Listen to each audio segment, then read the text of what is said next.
সুপ্রিয় দর্শক, আপনাদের সাথে আছি আমি জ্যোতিষী প্রকাশ অধিকারী। আজ আপনাদের জন্য যে অনুষ্ঠানটির আয়োজন করেছি তার শিরোনাম অর্থকষ্ট দারিদ্রতা কখন এবং কেন আসে, হাতের রেখায় মিলিয়ে নিন। সুপ্রিয় দর্শক, অনুষ্ঠানটি না টেনে পুরোপুরি জানতে পুরো ভিডিওটি দেখুন এবং পরিপূর্ণ ধারণা অর্জন করুন।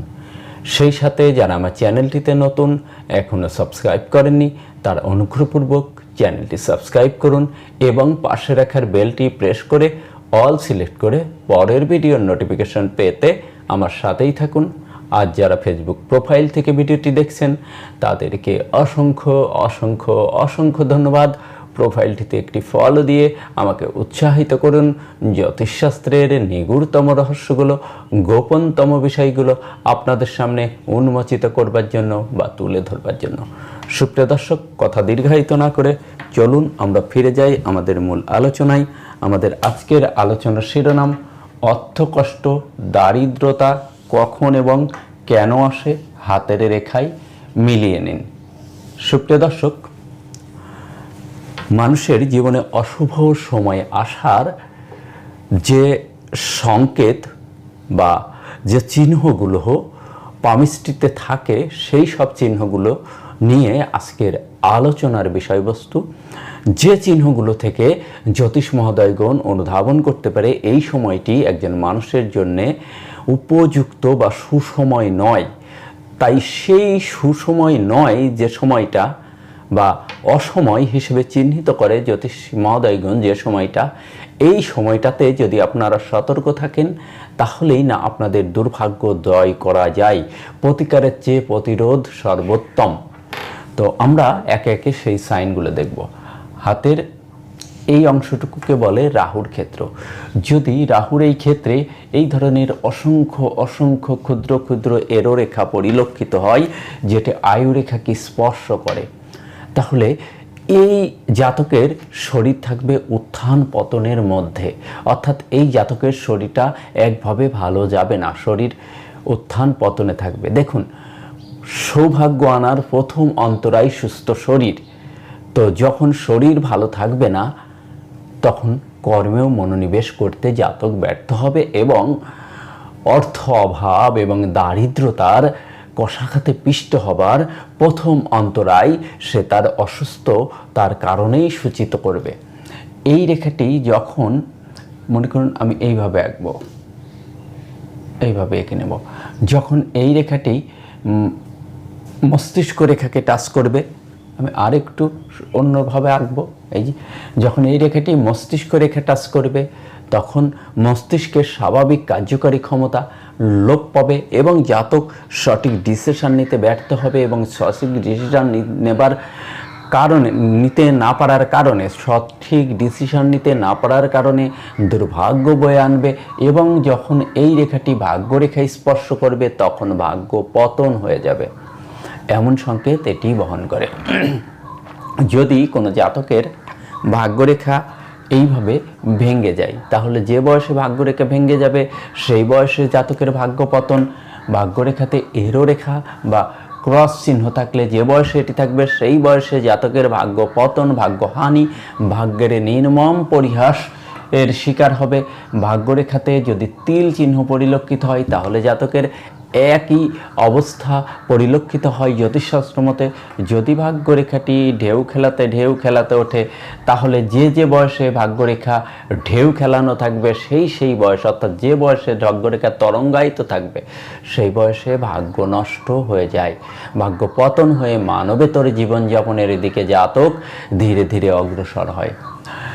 আমরা দেখব রাহুর ক্ষেত্রে যদি তিল চিহ্ন থাকে কিংবা এই রাহুর ক্ষেত্রের মধ্যে যদি এই ধরনের ত্রিভুজ চিহ্ন থাকে, রাহুর ক্ষেত্রে ক্রস চিহ্ন থাকে, তাহলে দাঙ্গা হাঙ্গামা, কেস কাবারি, মামলা মকদ্দমা, শত্রুতা,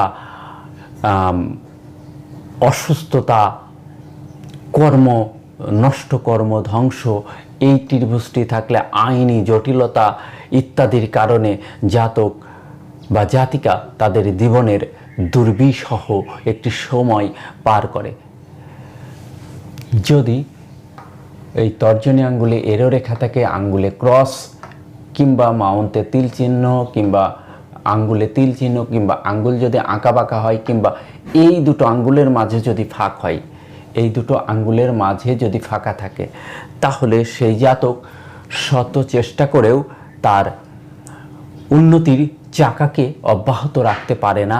ধীরে ধীরে এই জাতক দুঃখ দারিদ্রতার কষাঘাতে পিষ্ট হতে থাকে, এমনকি তার শিক্ষা থাকা সত্ত্বেও শিক্ষার উন্মোচন করতে পারে না, সৌভাগ্য তার আসতে চায় না, কাজের শুরু ভালো শেষ ভালো হয় না, হওয়া কাজ আটকে যায়, এমনকি এই জাতক সঞ্চয় বিমুখ হয়ে পড়ে, সঞ্চয় করতে ব্যর্থ হয়। যদি এই মাঝের আঙ্গুলে এরো রেখা থাকে কিংবা আঙ্গুলে ক্রস চিহ্ন থাকে কিংবা আঙ্গুলে তিল চিহ্ন থাকে কিংবা আঙ্গুলটি চ্যাপ্টা থাকে কিংবা আঙ্গুলটি এই পাশে বাঁকা কিংবা এই পাশে বাঁকা, সামনে বাঁকা কিংবা পেছনে বাঁকা পরিলক্ষিত হয়, কিংবা এই ধরনের একটি শনির ক্ষেত্রে এরো রেখা, এটি কিন্তু বহু মানুষের থাকে।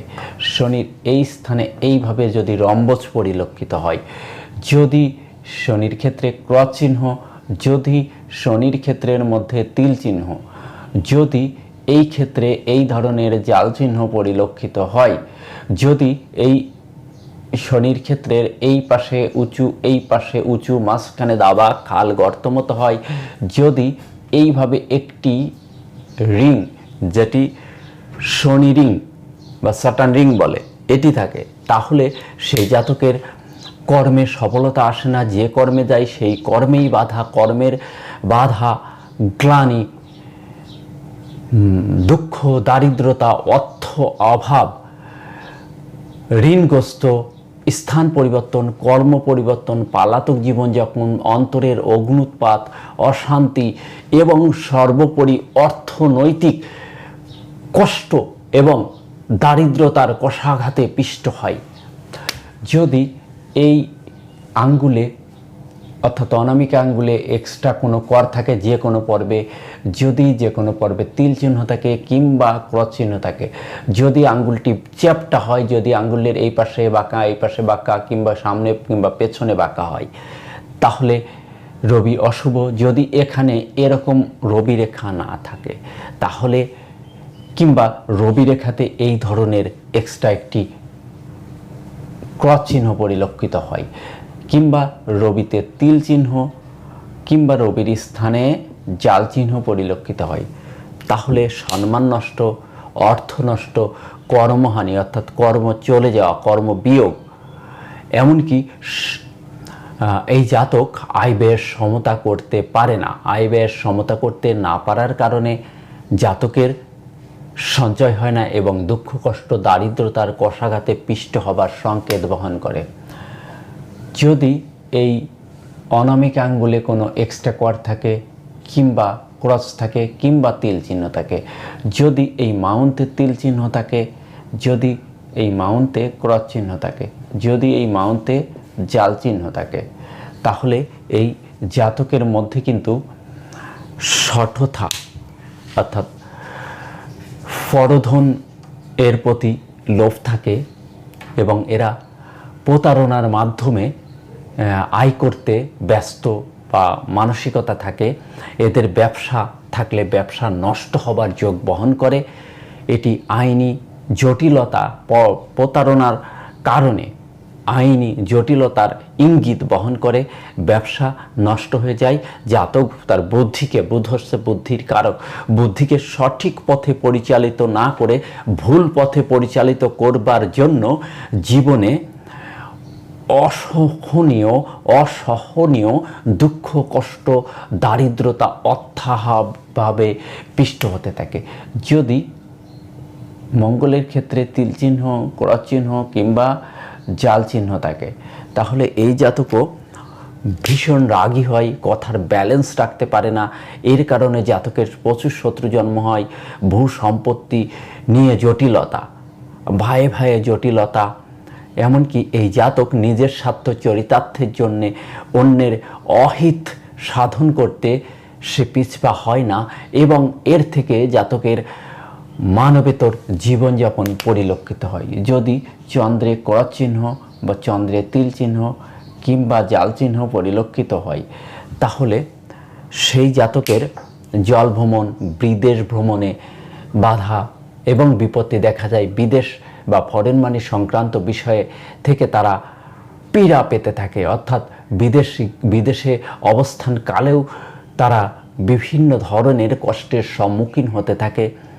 এমনকি মানসিকভাবে বিধ্বস্ত হয়ে থাকে, মন মানসিকতা তাদের ভালো থাকে না, মানসিক কষ্ট যন্ত্রণায় পিষ্ট হতে থাকে। যদি শুক্রের ক্ষেত্রে ক্রস চিহ্ন থাকে তাহলে জাতকের লাক্সারি জীবনের অন্তরায়ে, অর্থাৎ বিলাসী জীবনের মতো পাওয়ার মতো অর্থ থাকলেও সেটি তারা ভোগ করতে ব্যর্থ হয়। একই সঙ্গে যদি তিল চিহ্ন এবং জাল চিহ্ন পরিলক্ষিত হয় তাহলে জাতক অন্য নারীর প্রতি আসক্ত হয় এবং অন্য নারীর প্রতি আসক্ত হওয়ার কারণে অর্থ নষ্ট, সামাজিকভাবে হেয় প্রতিপন্ন হয় এবং অর্থ ধ্বংস করে মানবেতর জীবনযাপন করতে জাতক বাধ্য হয়। সুপ্রিয় দর্শক, আমার অনুষ্ঠানটি যদি